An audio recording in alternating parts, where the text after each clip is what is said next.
Hi, my name is Karen Fabian and I am the founder of Bare Bones Yoga, and today I am going to do a quick video for you on 16 tips to start your yoga business. And these tips are going to be from my book called Stretched, Build Your Yoga Business, Grow Your Teaching Techniques, which you can find on Amazon for $24. And the book is a combination of information about getting your business started as a yoga teacher, and also ways that you can begin to kick off your teaching career after completing your 200-hour training. So it's really geared to teachers who have recently graduated and those who are interested in moving into teaching as a full-time endeavor. So let's dive right in. Let me start to go through some of the things in here. So the first thing that I want to share is this idea of beginning with the end in mind. And this is a theme from Stephen Covey's book. If you've ever read The Habits of Highly Effective People, this is a really wonderful, almost a meditative phrase that has to do with starting to visualize or visualizing what you ultimately see your end game being from a teaching perspective. Nowadays, there are so many different opportunities out there for yoga teachers, different places we can teach, different ways we can craft a career, that it really is necessary that you sit down and take some time to think about how do you ultimately see yourself being from a teaching perspective. When you think about doing it full time, what are you doing? What does your day look like? And some of these things you might not have all the answers to, and a lot of it really is a visualization exercise. But starting from this point is important because from that, the actual activities that you need to do will fall into place. It doesn't make much sense to just start doing things willy-nilly if it's never going to get you to the end game that you want in the first place.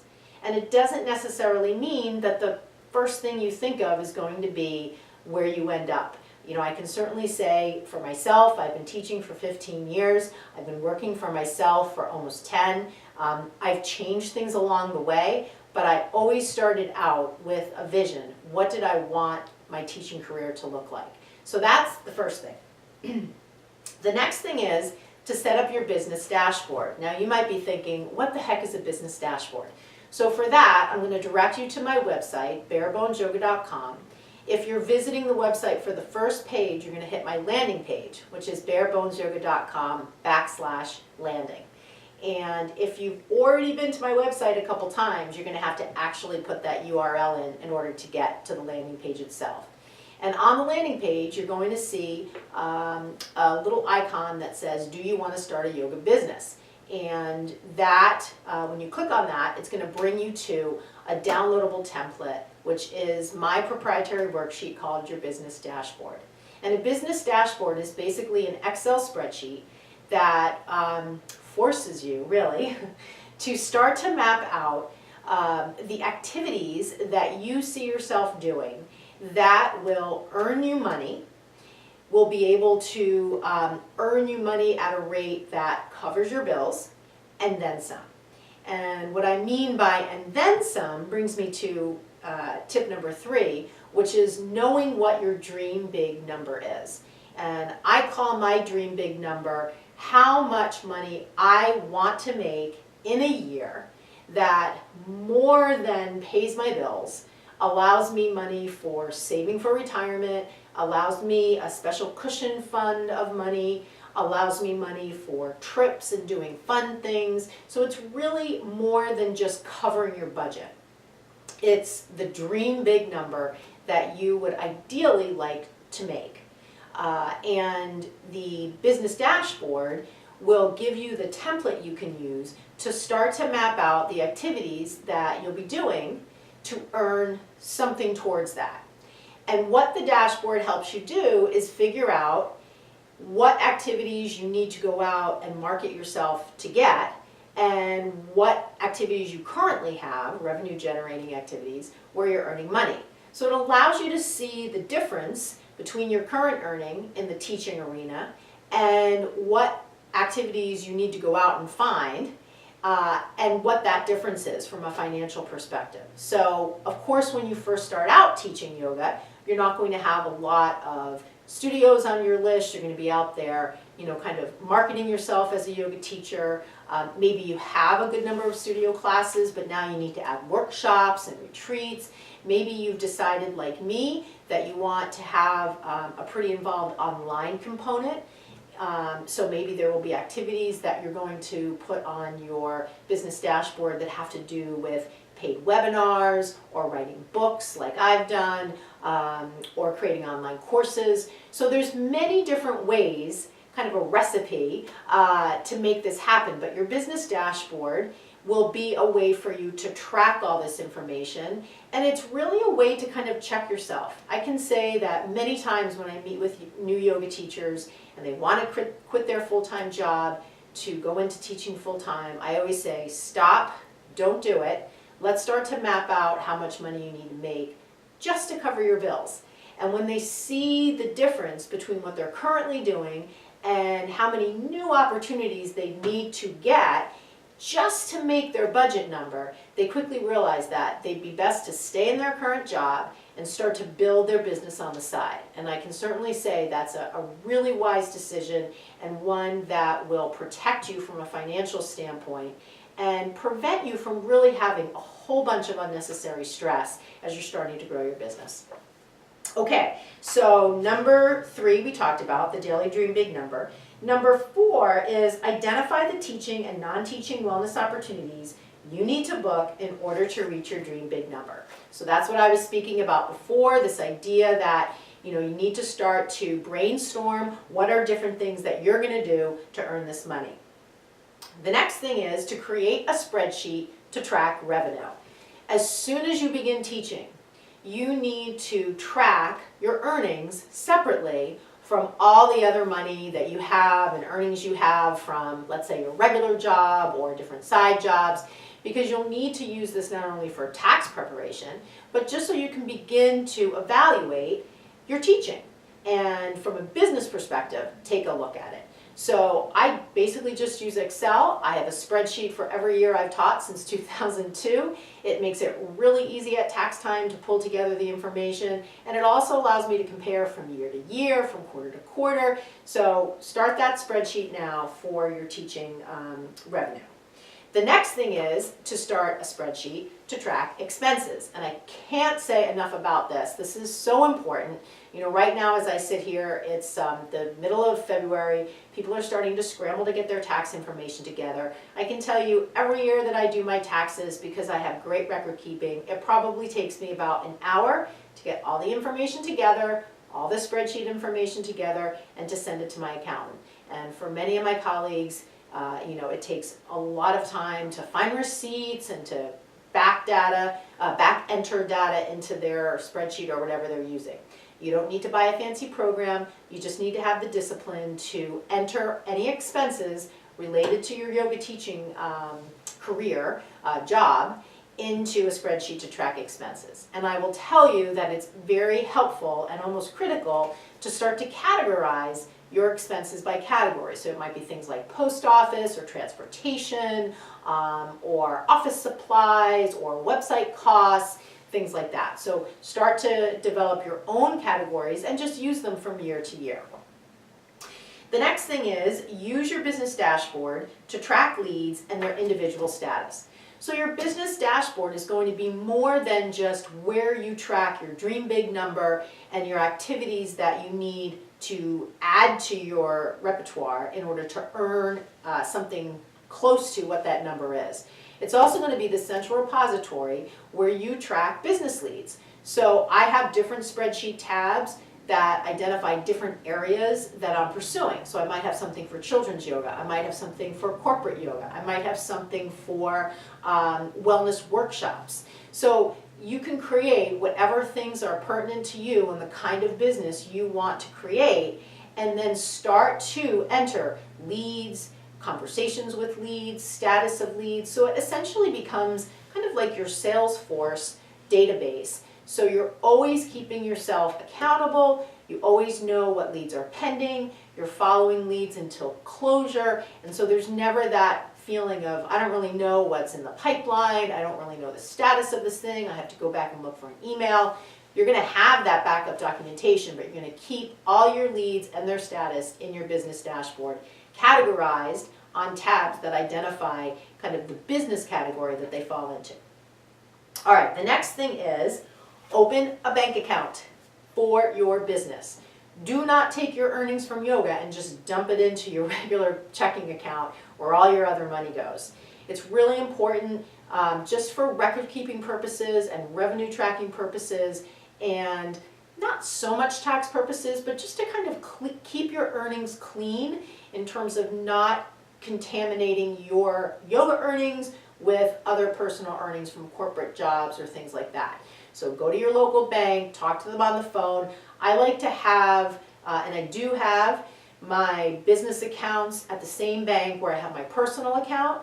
And so this way I essentially am just able to transfer money from my business account to my personal account. It's the way that I pay my bills, and I don't have to go outside this particular bank from an electronic transfer perspective to make those transfers. So it's really, really easy, and a lot of times you can get really good deals with your banks because you've got all your accounts in one place, so you can ask them for things like free checking and things like that.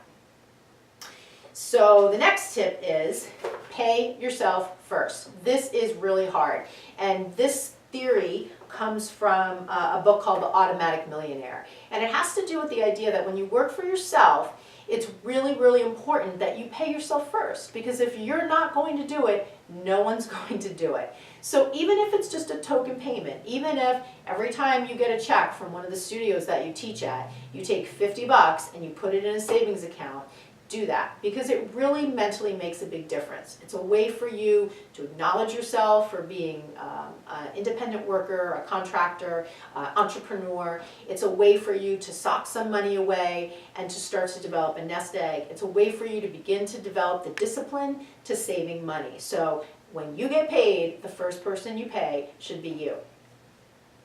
The next thing is use your business savings account to save money to pay your taxes. And so this is really important, and a lot of times people don't think about this when they've never worked for themselves. Once you've been working for yourself for a year and you file your first tax forms as a contractor or 1099 or entrepreneur or whatever, sole proprietor, whatever terminology you want to use, the IRS will then, from that point forward, most likely require that you make an estimated tax payment 4 times a year. And they'll estimate it based on what you paid for your annual tax the prior year. And so it might not be exactly on track, but that's, in most cases, the estimate they're going to use. But the bad news is none of your employers are going to be withholding taxes, federal withholding or state withholding from your pay.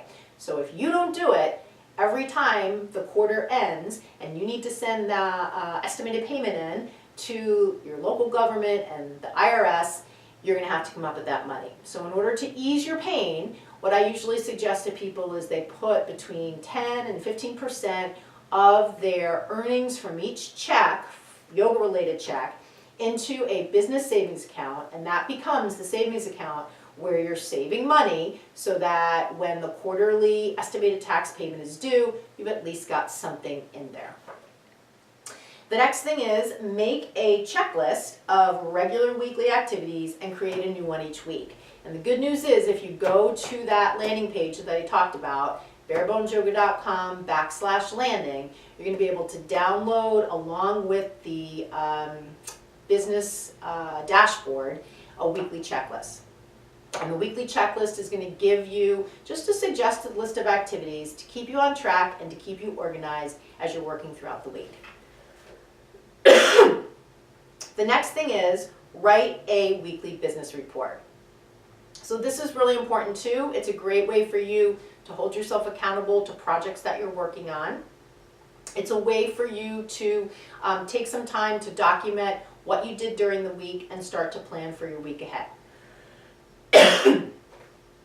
The next thing is to get your LinkedIn profile up to date. Now you might say, well, LinkedIn's really just for pure business leads and business profiles. It's not really for yoga teachers. Well, you never know. I think right now LinkedIn is in a bit of a changing phase, And even if it wasn't, I think the reality is, as a small business owner, as an entrepreneur, independent contractor, if your focus is yoga, you should highlight that along with whatever business history you have that was prior to that.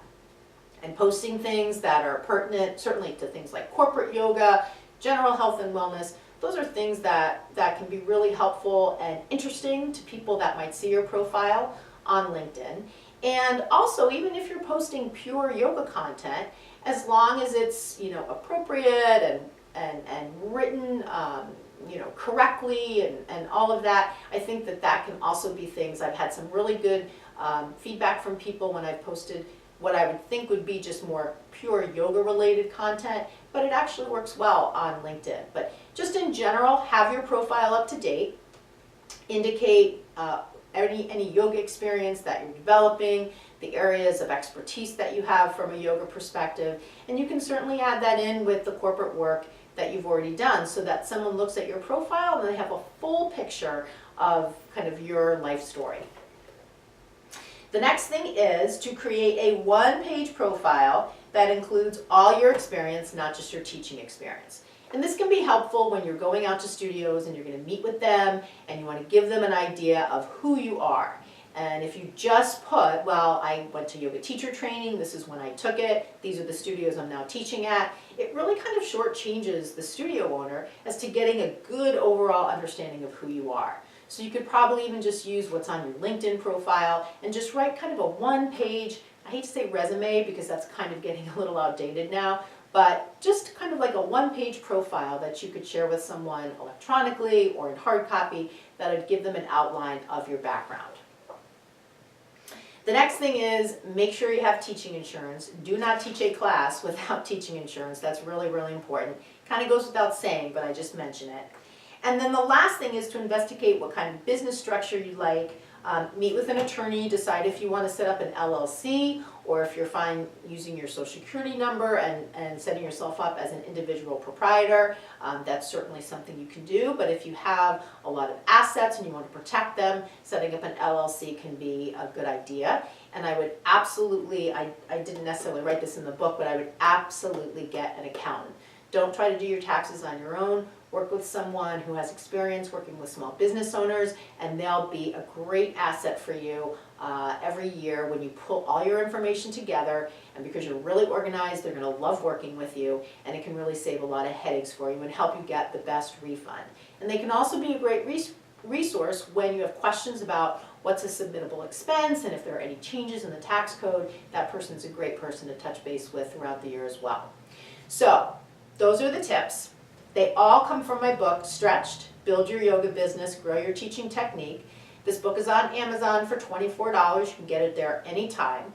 Go to the website, barebonesyoga.com/landing. That's going to bring you to the landing page. And the third option on the landing page is going to be the downloadable PDF with the business dashboard and how to use the business dashboard and also the weekly checklist.